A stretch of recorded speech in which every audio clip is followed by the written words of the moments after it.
আসসালামু আলাইকুম প্রিয় ভিউয়ার্স, আপনারা সকলে কেমন আছেন? আশা করি ভালো আছেন। প্রিয় ভিউয়ার্স, দুর্বল পাঁচ ব্যাংকের নতুন একটি নির্দেশনা নিয়ে আপনাদের মাঝে হাজির হয়েছি।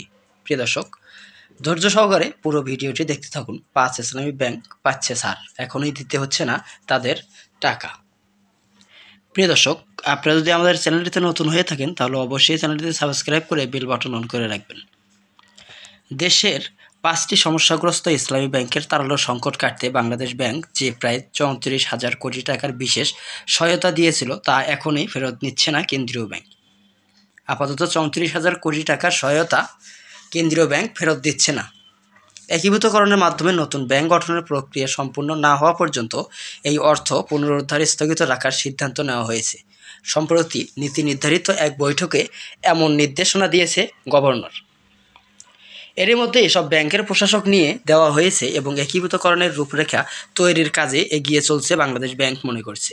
এখন অর্থ ফেরতের চাপ সৃষ্টি করলেও পুরো একীভূতকরণ প্রক্রিয়া ঝুঁকিতে পড়বে, ফলে আপাতত মূল মনোযোগ দেওয়ার হচ্ছে ব্যাংকগুলোর সম্পদ ও দায়ের মূল্যায়ন, মূলধন কাঠামো নির্ধারণ এবং আইনি প্রক্রিয়া সম্পূর্ণ করার দিকে। কেন্দ্রীয় ব্যাংকের তারল্য অনুযায়ী ২০২০ থেকে ২৫ সালের মধ্যে তারল্য সংকটে থাকা এই ব্যাংকগুলোকে বিভিন্ন সময়ে রিফাইন্যান্স স্কিম, রেপো এবং বিশেষ তহবিল থেকে মোট ৩৪,০০০ কোটি টাকা সহায়তা দেওয়া হয়। এর বেশিরভাগই ব্যবহৃত হয়েছে গ্রাহকদের আমানত ফেরত ও দৈনন্দিন পরিচালনার ব্যয় মেটাতে।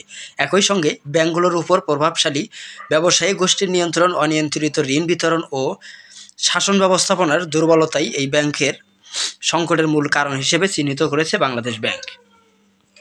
কেন্দ্রীয় ব্যাংকের একজন জ্যেষ্ঠ কর্মকর্তা বলেন, এখন আমাদের লক্ষ্য টাকা ফেরত নয়, বরং ব্যাংকগুলোকে স্থিতিশীল করা।